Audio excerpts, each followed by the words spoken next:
Welcome to master politics. और आज से हम नई सीरीज चालू कर रहे हैं। हम लोग पहले पूरे प्रीवियस ईयर क्वेश्चन पेपर 2012 से 2021-22 तक जितने भी हुए हैं मैं कवर करूंगा। तो मैंने इंपॉर्टेंट क्वेश्चंस उठाए हैं। मतलब कि 2012 का पेपर है ये, पेपर 2, जिसको हम अभी सॉल्व करने वाले हैं। तो पहला क्वेश्चन है, विच ऑफ द फॉलोइंग, मतलब पूछा है कि इनमें से कार्ल मार्क्स की, पहला क्वेश्चन है कार्ल मार्क्स की कौन सी बुक नहीं है। भाई, कार्ल मार्क्स की देखो सबको पता है, जर्मन आइडियोलॉजी है, क्रिटिक ऑफ गोथा प्रोग्राम उन्होंने लिखी है, पेरिस मैन्युस्क्रिप्ट लिखी है, science of logic Friedrich Engel की किताब है। तो साइंस ऑफ लॉजिक जो है वो कार्ल मार्क्स ने नहीं लिखी है। देखो यार, ये वाले क्वेश्चन करने का सिंपल सा एक तरीका है कि आपको एलिमिनेशन करनी पड़ेगी। मैंने किया, जर्मन आइडियोलॉजी किया, टेक, क्रिटिक ऑफ ऑर्थोग्राम, यस ये हो नहीं सकता, पेरिस मैन्युस्क्रिप्ट हो नहीं सकता, साइंस ऑफ लॉजिक ये एंजल्स की किताब है। अगर आपको नहीं पता, आप नोट कर लो, आगे आपको काम आ जाएगी किसी और क्वेश्चन में। अब एक ये स्टेटमेंट है, who wrote over himself, over his own body and mind, the individual sovereign.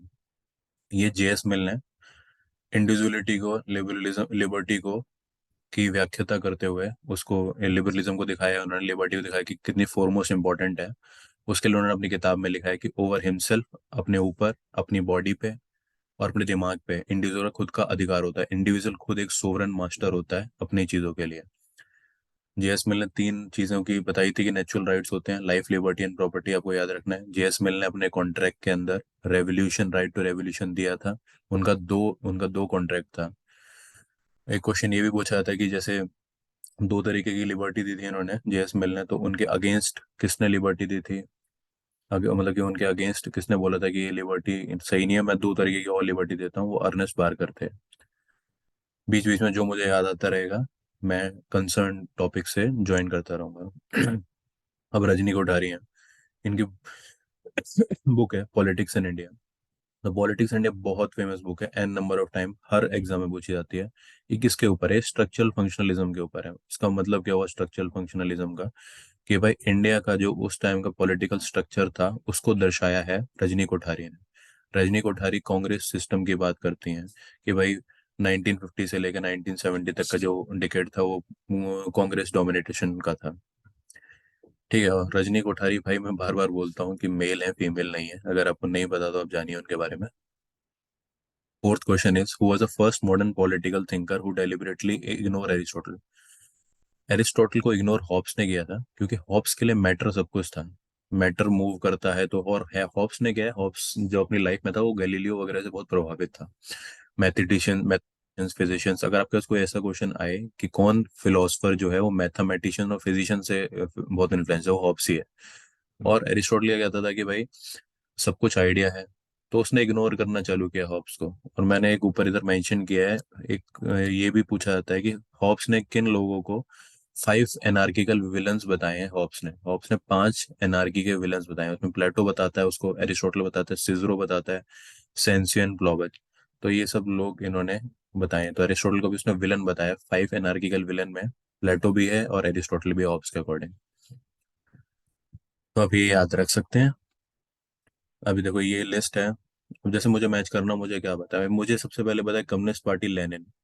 Communism के जो बनाया था सबसे पहले पार्टी लेनिन ने बनाई थी। हेजीमोनी का कॉन्सेप्ट दिया है ग्रेम्सी भाई ने। फिर उसके बाद मुझे पॉलीसेंट्रिज्म अगर नहीं पता, डिक्टेटरशिप ऑफ पॉलिटिक्स सबको पता है, मार्क्स ने दिया है। तो एक बचा पॉलीसेंट्रिज्म, हुआ है टॉगलिएटी। ये पॉलीसेंट्रिज्म है क्या? ये जो इटली में जो था कम्युनिस्ट पार्टी, वहाँ का लीडर था टॉगलिएटी। उसने क्या कहा कि भाई पॉल जो आपका जो ये कम्युनिस्ट पार्टी है, इसमें भी थोड़ी सी डेमोक्रेसी लाओ, इसमें थोड़ा प्लूरलिज्म लाओ। उसको वो उसने बोल दिया पॉलीसेंट्रिसिज्म। अब आपको नहीं पता तो आप याद रखिए, पॉलीसेंट्रिसिज्म टॉगलिएटी के साथ रिलेटेड है। टॉगलिएटी इटली कम्युनिस्ट पार्टी के वहां पे प्रमुख थे, चेयरमैन थे। अब ये दोबारा देखो मैच करने का आ गया। मैच करने में देखो आपको अगर जो थोड़ी बहुत चीजें, I was born Hindu will not die as one, तो हम हिंदुइज्म के खिलाफ किस में इसने बात करी है? भाई अम्बेडकर ने बात करी है। सीधा सी का लगाओ, 3 लगाओ, सी का 3 किस में है? ए और बी में है। चलो ठीक है। अब 20th सेंचुरी जैकोबिन में मैं मानता हूँ आपको नहीं पता होगा, वॉलेंटरी पॉवर्टी गांधी का कॉन्सेप्ट है, ब्रैड लेबर वॉलेंटरी पॉवर्टी। जैसे आपने लगाया आपको आंसर मिल गया, ठीक है। बी का मुझे मिल गया आंसर, अपना 1 आ गया। तो जैसे ही लगाया मुझे पता लग गया, तो ए का होगा, बी का 1 is voluntary poverty is Gandhi. Then 20th century Jacobin, 20th century Jacobin M N Roy का है। एम एन रॉय ने कम्युनिस्ट पार्टी का हमारे यहाँ पे एक फादर ही बोला जाता है यहाँ पे इंडिया में। इंटीग्रेटेड थ्योरी ऑफ एवोल्यूशन, ये किसकी है? ये औरोबिंदो साहब की है। तो आपको, अगर आपको एक या दो भी पता है तो आप आराम से एग्जाम क्रैक कर सकते हैं। गांधी ने अपने आप को किस तरीके से डिस्क्राइब किया? तो गांधी जी जो थे वो गवर्नमेंट को नहीं मानते थे, तो वो गए एनार्किस्ट। पर लेकिन उनकी थॉट फिलोसफिकल थी, मतलब एंड और मीन्स दोनों जस्टिफाई करने चाहिए। जैसे हम कहते हैं हमें टारगेट पूरा करना है, मुझे नेट का एग्जाम क्लियर करना है, नहीं हो। अब वो भाई चीटिंग से भी कर सकते हैं। तो गांधी जी क्या कहते थे, आपका जो मीन्स है, तरीका है करने का, वो भी सही होना चाहिए, शॉर्टकट नहीं लेना चाहिए। तो मतलब and should justify the means. तो ये इनको डॉक्टर धवन ने कहा है कि फिलोसफिकल एनार्किस्ट। अगर ये नाम भी पूछा था अगली बार को, किसने बोला इनको फिलोसफिकल? डॉक्टर धवन ने इनको डिस्क्राइब किया है philosophical anarchist. The doctrine of overlapping consensus is advocated by. Overlapping consensus का जो डॉक्ट्राइन है वो रॉल्स ने किया है। कॉइन उसने अपनी थ्योरी ऑफ जस्टिस में किया है ओवरलैपिंग कंसेंसस का। ठीक है। ओवरलैपिंग कंसेंसस क्यों चाहिए भाई? उस रोल्स का ज्यादातर डिस्ट्रीब्यूशन जो डिफरेंस प्रिंसिपल पे हो, मतलब नीचे वाले तबके को भी रिसोर्सेज मिले जो ऊपर वाले तबके को मिल रहे हैं। ऊपर वाले पे अगर ज्यादा हैं तो उनसे रीडिस्ट्रीब्यूट करके लोअर लेवल पे लाई जाए। ठीक है, इसका मतलब ये है ओवरलैपिंग कंसेंसस चाहिए उनका। अब पूछा है कि भाई who among the following develop the concept of general system theory. तो जनरल सिस्टम थ्योरी सबसे पहले मैथमेटिक्स में आई, लुडविन वॉन बेटनफ्ली। मे बी मैं सही नहीं बोल रहा, पर यही बंदा है और ये आपको याद रखना है, फैक्ट है। फिर उसके बाद है structural functionalism as a method was developed to study the politics. Structural functionalism ये दो था, ये वेस्टर्न स्ट्रक्चरल फंक्शनलिज्म था, वो वेस्टर्न फिलोसफी से प्रभावित था। किसकी? Western Europe, America. अब ये यूज किया गया जब जब वर्ल्ड वॉर के बाद ये नई नई कंट्रीज आना चालू हुई, तो उसके बाद इसे यूज किया गया डेवलपिंग कंट्रीज को कंपेयर करने के लिए कंपेरेटिव पॉलिटिक्स में। ठीक है, इसको यूज किया गया। फिर उसके बाद है कि C Wright Mill, the power elite is a study of contemporary politics of. C Wright Mill थे, उन्होंने पावर एलीट स्ट्रक्चर पढ़ा था अमेरिका का। उन्होंने कहा था कि भाई अमेरिका में क्या है कि एलीटों की मोनोपोली हो गई है, चाहे वो कैपिटलिस्ट हो, मिलिट्री एलिट्स हो, या फिर पॉलिटिकल एलिट्स हो। तो उन्होंने सी राइट मिल्स की जो उनकी किताब थी पावर एलिट, उसमें उन्होंने अमेरिका के एलिट्स के बारे में दर्शाया है। Then the next question is who among the following identify the crisis in political development. देखो, क्राइसिस इन पॉलिटिकल डेवलपमेंट में आपका नाम याद आना चाहिए, लुसेन पाई। लुसेन पाई, आप देखो आपको एक और क्वेश्चन यहाँ से मिल गया कि उन्होंने कहाँ की क्राइसिस दिखाई? उन्होंने इंग्लैंड की क्राइसिस दिखाई उस टाइम पे, लुसेन पाई ने। तो there two question in one question. इधर बताना था कि कौन सा सही नहीं है, ये सब एलिटिस्ट है। सी राइट मिल्स ने पावर एलीट की बात करी है, बिल्कुल सही है।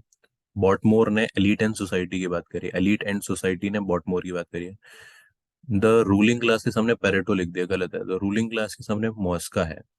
मॉस्का, अगर लिखा होता ruling class of Italy, ruling class of Italy लिखा होता तो पेरेटो सही होता। इनकी किताब है रूलिंग क्लास ऑफ इटली, उसमें पेरेटो सही है।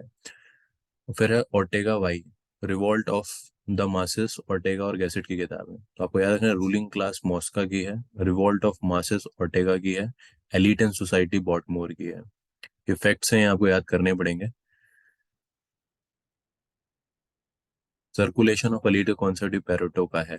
माइंड एंड सोसाइटी किताब भी पेरेटो की है, आप इसको याद कर सकते हैं, देख सकते हैं। Who among the following postulated the officials make work for each other. अब देखो, एक पार्किंसन लॉ है। पार्किंसन लॉ क्या कहती है कि अरे वो अपने एनिमीज मत बनाओ, जितने सबॉर्डिनेट हायर करने करते जाओ, एक ऑफिसर दूसरे ऑफिसर का काम आसान करता है। तो ये पार्किंसन लॉ है जो स्टेट करती है official make work for each other. और इसकी दूसरी स्टेटमेंट ये है कि hire as much as subordinate you want but do not make the enemy. ये पार्किंसन लॉ, अगर ये दूसरा आ गया आपको तो पार्किंसन लॉ का ही चीज है। फिर इसमें बताया गया है कि भाई बताओ कि कौन सा सही नहीं है। यूएसए में डबल सिटीजनशिप है, करेक्ट। इंडिया में प्रोसीजर स्टेब्लिश्ड बाय लॉ है, ये हमने कहाँ से लिया है? अगर मैं आपसे पूछूं तो क्या होगा इसका आंसर? ये हमने जापान से लिया है। ऑस्ट्रेलिया से हमने लिया है, ऑस्ट्रेलिया के सामने लिखा unitary form of government, no, unitary नहीं है वहाँ पे, वहाँ फेडरल पार्लियामेंट है, फेडरल कॉन्स्टिट्यूशनली मोनार्की भी है वहाँ पे, फेडरल कॉन्स्टिट्यूशनल मोनार्की। स्विट्जरलैंड में प्लूरलिस्ट एग्जीक्यूटिव है। अब स्विट्जरलैंड का केस थोड़ा सा अलग है। स्विट्जरलैंड में प्लूरल एग्जीक्यूटिव है। प्लूरल एग्जीक्यूटिव का मतलब क्या हुआ कि एक तो वहाँ पे डायरेक्ट डेमोक्रेसी है, वहाँ पे कैंटोनमेंट्स हैं, 7 कैंटोनमेंट है, वहाँ पे डायरेक्ट डेमोक्रेसी है। प्लूरल एग्जीक्यूटिव का मतलब हुआ कि वहाँ पे कोई, जैसे हमारे यहाँ पे 5 साल के लिए एक प्राइम मिनिस्टर या प्रेसिडेंट होता है, तो वहाँ पे क्या होता है कि एक एक साल के लिए 7 कैंटोनमेंट से 7 बंदे आते हैं और 7 साल वो राज कर, 7 नहीं 5 साल राज, 4 साल का है मेरे ख्याल से, वो करते हैं और वो अपना रोटेशन रोटेशन बेसिस पे। Michel iron law of oligarchy was formulated on the basis of study of, देखो बहुत फेमस है आयरन लॉ ऑफ ओलिगार्की। इसका मतलब ये इन्होंने, आयरन लॉ ऑफ ओलिगार्की का मतलब ये है कि चाहे वो डेमोक्रेसी हो, चाहे वो यूनिटरी गवर्नमेंट हो, कुछ टाइम बाद जो आपकी डेमोक्रेसी भी ओलिगार्की में कन्वर्ट हो जाती है। मतलब जो मेन डिसीजन लेने वाले कुछ 5-6 लोग होंगे ओलिगार्की का, मतलब ग्रुप ऑफ फ्यू जो डोमिनेशन में होंगे, वो ही डिसीजन लेंगे और इन द एंड वही चीज होगी। बात सच भी है। अगर हम अपना पार्लियामेंट्री सिस्टम देख लें भाई, एक कैबिनेट बनी है, कैबिनेट में एक सुपर कैबिनेट है जिसमें होम मिनिस्टर वगैरह हमारे सारे लोग बैठे हुए हैं जो डिसीजन लेते हैं, वही एक तरीके से ओलिगार्की बन गई। मतलब अब इसका ये हुआ, अब इन्होंने किसके बेसिस पे ली, तो मिशेल्स ने ये German social democratic party Germany की थी, वहाँ उसके बेसिस, उनकी स्टडी के बेसिस पे उन्होंने ये उठाई। Montesquieu theory of separation of power, separation of power का जो कॉन्सेप्ट है कि भाई जुडिशरी अपना काम करेगी, लेजिस्लेटिव अपना काम करेगी और एग्जीक्यूटिव अपना काम करेगी, ये उन्होंने, मतलब ये एम्फेसाइज किस पे करता है, ये लिबर्टी पे एम्फेसाइज करता है। हमें लगता है शायद अकाउंटेबिलिटी हो, अच्छा क्वेश्चन है काफी, कि ट्रांसपेरेंसी हो, नहीं भाई, जब सबका अपना स्फेयर होगा तो उनकी लिबर्टी डिसीजन टेकिंग करने में बहुत ज्यादा बढ़ जाती है। ठीक है। फिर उसके बाद है ये असर्शन एंड रीजन। पहला है the information technology has made the staff agency indispensable. सही है। Staff agency assist the line agency in decision making, ये भी ठीक है, पर देखो, लाइन एजेंसी और स्टाफ लाइन एजेंसी वो होती है प्रॉपर जो होती है ना, मतलब लाइन एजेंसी इज लाइक जो डिसीजन लेगी, फॉर्मल अपना डिसीजन, जिसको डिसीजन लेना है वो है लाइन एजेंसी और उस डिसीजन इंप्लीमेंट होता है। स्टाफ एजेंसी क्या होती है कि उसको असिस्ट करती है उसके डिसीजन मेकिंग में, उसको एक तरीके से उसका पीए की तरह काम करती है, उसको रिसर्च वर्क करके देती है, उसको आर एंड डी प्रोवाइड करती है कि भाई तुम्हें ये डिसीजन इस तरीके इस बेसिस पे लेना है। तो इसका आंसर हो गया बी। दूसरा है while declaring war on terrorism the US asserted that state which are not on the side of US were against it. जब वॉर ऑन टेररिज्म पे गए यूएसए, तो उन्होंने बोला जो हमारे खिलाफ, जो हमारा साथ नहीं देगा मतलब है वो हमारे खिलाफ है। बिल्कुल सही है। ये स्टेटमेंट उनके प्रेसिडेंट की तरफ आई थी। In the wake of the war terrorism the US denied the state the liberty to be neutral. एक तरीके से उन्होंने उनको न्यूट्रल रहने से मना कर दिया, जैसे हमारा नया मूवमेंट था वो न्यूट्रल मना कर दिया। जैसे पाकिस्तान को बोल दिया गया था कि अगर आपने अफगानिस्तान के साथ हमारी हेल्प नहीं करी तो यू आर अवर एनिमी। तो ये सही है, दोनों असर्शन और रीजन सही है। Ambedkar was in favour of separate electorate for depress class, जी हाँ बिल्कुल, उन्होंने कहा था 1919 में, उन्होंने अपनी रिकमेंडेशन भी दी थी मॉन्टेक चेम्सफोर्ड रिफॉर्म में भी कि सेपरेट इलेक्टोरेट मिलना चाहिए। मॉन्टे मेर्लो रिफॉर्म में 1909। He was in agreement with Gandhi, no he was not in agreement with Gandhi because Gandhi never wanted a separate electorate. उन्होंने अपना जब सेपरेट कम्युनल अवार्ड दे दिया गया था 1932 में, तो वो ईयर बड़ा जेल में उन्होंने फास्ट करना चालू कर दिया था, जिसके बाद फिर पूना पैक्ट साइन होता है और ये कम्युनल अवार्ड हटाया जाता है। फिर आगे the president system in is successful only in USA. ठीक है, क्योंकि प्रेसिडेंट सिस्टम का जो ओरिजिनेटर यूएसए है, because the US is the only nation with a minor contradiction that ensure the success of president system. बिल्कुल सही बात है, प्रेसिडेंट सिस्टम का जो ओरिजिनेशन होता है वो यूएसए से होता है और वहाँ पे ये सक्सेसफुल भी रहा है। Which of the following was not associated with Hindustan Republic association. HRA जो होती है 1924 में फॉर्म होती है और बंगाल में फॉर्म होती है। चंद्रशेखर आजाद होते हैं, योगेश चंद्र चटर्जी होते हैं, भगत सिंह होते हैं। बाद में जो एएचआरए एचएसआरए बन जाती है 1928 में, जो बटुकेश्वर दत्त जो बॉम्बिंग वगैरह करते हैं वो इसी के पार्ट मेंबर भी हुआ करते थे। और ये जो अरविंदो घोष साहब हैं ये इसमें नहीं है। Who gave the Indian National Congress the constitution and made it a mass and cadre party. No doubt, in INC जो थी जो 1885 में फॉर्म हुई थी, उसको मास पार्टी बनाने में गांधी का हाथ है। आप डिनाई नहीं कर सकते इस चीज में। जो पहले थी वो ग्रास रूट लेवल पे इतना उनका मतलब कि मास से कनेक्ट नहीं था, जब से गांधी 1951 15 में आए हैं उसके बाद इसका मास कनेक्ट बहुत बढ़ गया है। अब पूछा है 24th क्वेश्चन में, who appoint the inter state council. Inter state council हमारे कॉन्स्टिट्यूशन में है 263 आर्टिकल में। इंटर स्टेट काउंसिल को अपॉइंट कौन करता है? प्रेसिडेंट अपॉइंट करता है। और इसके पास ही प्रेसिडेंट के पास ही पावर होती है इसको फॉर्मुलेशन करने का, मतलब कितनी स्ट्रेंथ होगी। और ये बनाने का रीजन क्या होता है? रीजन ये होता है कि भाई हमारे स्टेट की सहूलियत के लिए इंटर स्टेट काउंसिल बनाई जाती है, सेंटर और स्टेट की सहूलियत के लिए। दूसरी चीज इसमें है, इसकी जो रिकमेंडेशन होती है वॉलेंटरी होती है। ये कोई वो नहीं है कि इसने रिकमेंडेशन दी थी तो माननी पड़ेगी। तो ये 263 में प्रेसिडेंट करता है इसको फॉर्मुलेशन। ये पुराना हो चुका है क्वेश्चन कि identify the state who state assembly are met at a place other than state capital. तो जम्मू कश्मीर और मध्य प्रदेश की असेंबली लिखा जा रहा है, तो अब नहीं है, जम्मू कश्मीर अब यूनियन टेरिटरी बन चुका है, तो ये पुराना क्वेश्चन हो चुका है। 26 क्वेश्चन है, विच amendment of the constitution of India limit the number of minister. तो 91st कॉन्स्टिट्यूशनल अमेंडमेंट हुआ था, वो कहता है कि भाई जो council of minister including the prime minister 15% से ज्यादा नहीं होने चाहिए। They should not be more than 15%, 15% से ज्यादा नहीं होने चाहिए, ठीक है। फिर उसके बाद है कि इनमें से पंचायती राज की जो कमेटीज हैं वो कौन सी नहीं है। सादिक अली कमेटी है, देखो अगर आपको पता भी ना, एल एम सिंघवी कमेटी, ये सिंघवी कमेटी। और सॉरी, ये मैंने गलत किया हुआ है, सिंघवी नहीं है भाई, सिंघवी तो बिल्कुल है कॉन्स्टिट्यूशनलाइजेशन। और ये आपका ये दिनेश गोस्वामी कमेटी है। ये इलेक्टोरल रिफॉर्म रिफॉर्म पे बहुत फेमस कमेटी है, ठीक है। Dinesh Goswami committee electoral reform पे बहुत ही फेमस कमेटी है। फिर उसके बाद identify the correct sequence in which of the following deputy prime minister were appointed in India. तो सबसे पहले डिप्टी प्राइम, अगर मुझे लगा था, मुझे पता है वल्लभ भाई पटेल आएंगे, तो मैं एक एलिमिनेट कर पाऊंगा। फिर उसके बाद पता है मोरारजी देसाई जो थे, वो 60s में थे डिप्टी प्राइम मिनिस्टर, तो मोरारजी देसाई आएंगे। फिर चरण सिंह आते हैं, और लास्ट में सॉरी चरण सिंह आते हैं, देवीलाल आते हैं। ये क्वेश्चन का कॉन्सेप्ट क्योंकि दोनों में ही 4 दे रखे हैं इन लोगों ने, तो ये गलत है। मैं आपको लिस्ट डाल दूंगा कौन सी ये है, कभी कभी पूछ लेता है, ये क्वेश्चन फंस जाता है इससे। 29 क्वेश्चन है, who of the following constituted oligarchy in the constituent assembly. तो ग्रैनविल ऑस्टिन बंदे ने बोला था कि भाई कांग्रेस में एक ओलिगार्की फॉर्म हो चुकी है। उस ओलिगार्की में कौन कौन है? नेहरू है, पटेल है, प्रसाद है और आजाद है। नेहरू, पटेल, प्रसाद और आजाद, ये ओलिगार्की फॉर्म करते हैं। और किसने बोला ये भी पूछ सकते हैं, कल आपको ग्रैनविल ऑस्टिन ने कहा था। इंडियन इकोनॉमी को बुलक कार्ट कैपिटलिज्म किसने बोला? लॉयड एंड सुजैन रडोल्फ ने बोला। ये तो सबको पता है। अब रीजन क्या है ये बुलक कार्ट कैपिटलिज्म? जब ग्रीन रेवोल्यूशन आया इंडिया में 1960s में, तो जो इंडिया की ग्रोथ हो रही थी वो एक तरीके से एग्रीकल्चर प्रोडक्ट की वजह से हो रही थी। उसको डिस्क्राइब किया है दोनों, रोडोल्फ ने सुजैन रोडोल्फ ने इसको डिस्क्राइब किया है as a bullock cart capitalism. अब who among the following define public administration as the activity of the executive branch of nation, state and local government. अभी पब्लिक एडमिनिस्ट्रेशन की एक डेफिनेशन दी है कि पब्लिक एडमिनिस्ट्रेशन एक एक्टिविटी है executive branch की of national, state and local government. ये हर्बर्ट साइमन ने दी है।